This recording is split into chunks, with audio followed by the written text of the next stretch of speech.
OPS அவர்கள் திரும்ப பாஜக பக்கத்துல வந்தா முக்குலத்தோர் அவங்கள மதிப்பாங்களா சார்?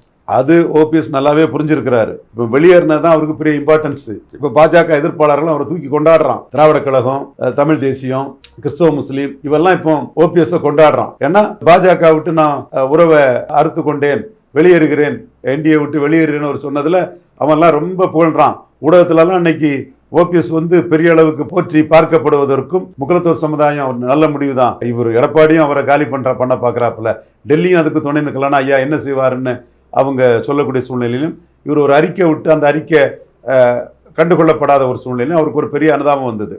அந்த அனுதாபத்தை ஒரு கேரண்டி இல்லாமல் அவர் கெடுத்துவிட மாட்டார். அப்படி அவர் மீண்டும் என்டிஏக்குள்ளே வரணும்னா முக்குலத்தோரோட உணர்வை மதிச்சு டெல்டா போய் தான் திருச்சி, தஞ்சாவூர், மயிலாடுதுறை, நாகப்பட்டினம், அப்படியே Madurai, Sivaganga, Dindigul, Ramanathapuram, Theni, Virudhunagar, Tenkasi, Tirunelveli, northern side, Thoothukudi northern side இங்கெல்லாம் இதில் ஒரு 50, அதில் ஒரு 25, 75, அப்புறம் மைக்ரேட்டட் முக்குலத்தோர் கோயம்புத்தூர், போரூர் அந்த சைடு அகமுடையார்கள் அங்கே கொஞ்சம் அதிக அளவில் இருப்பாங்க.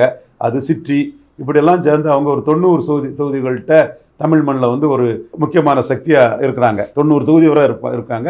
அடர்த்தியாக அப்பர் சவுத்தும் டெல்டாவும் இருப்பாங்க. சிதம்பரத்தில் கூட வாண்டையார், மாரியப்பா வாண்டையார், ஸ்ரீதர் வாண்டையார் இவங்க கூட அங்கே கூட ஒரு சக்திங்கிற அளவுக்கு வாக்குப்பலம் அவங்களுக்கு இருக்குது. ஸோ இன்னைக்கு அந்த கம்யூனிட்டி ஓபிஎஸ் அந்த கம்யூனிட்டியில் சீஃப் மினிஸ்டராக இருந்தவர், அதிமுக இரட்டை தலைமையில் பிரதான ஒருங்கிணைப்பாளராக இருந்தவர், ஜெயலலிதாவின் நம்பிக்கைக்குரியவராக இருந்தவர், ஒரு முகமாட்டு ஓபிஎஸ் தெரிகிறாரு. அப்போ அந்த சமூகம் என்ன இதை சொல்லும்னா ஓபிஎஸ் மீண்டும் என்டிஏக்குள்ளே போகணும்னு சொன்னால் என்டிஏயோட சிஎம் கேண்டிடேட்டாட்டு எடப்பாடி பழனிசாமி இருக்கக்கூடாது. சமயத்தில் கூட மோடியை பிஎம் கேண்டிடேட்டாக ப்ரொஜெக்ட் பண்ண ஆடிட்டர் குருமூர்த்தியை சந்தித்த ஒரு முக்கிய பாஜக தலைவர்கிட்ட ஸ்டாலினை தோக்கடிக்கிறதுக்கு என்டிஏக்குள்ளே தலைவர்கள் யாரும் இல்லைங்கிற ஒரு வேதனையை அவர் சொல்லியிருக்காருங்கிற ஒரு எண்ண ஓட்டமும் போய்கிட்டு இருக்குது. அப்போ முக்குலத்தோர் சமுதாயமும் என்டிஏக்குள்ளே ஓபிஎஸ் வேணும்னா 13% வாக்கை காலி பண்ணின ஓபிஎஸ் என்டிஏக்குள்ளே வேணும்னா எடப்பாடி பழனிசாமி சிஎம் கேண்டிடேட்டாக இருக்கக்கூடாதுங்கிற கருத்தை அவங்க முன்வைக்கிறதுக்கு வாய்ப்பு இருக்குது.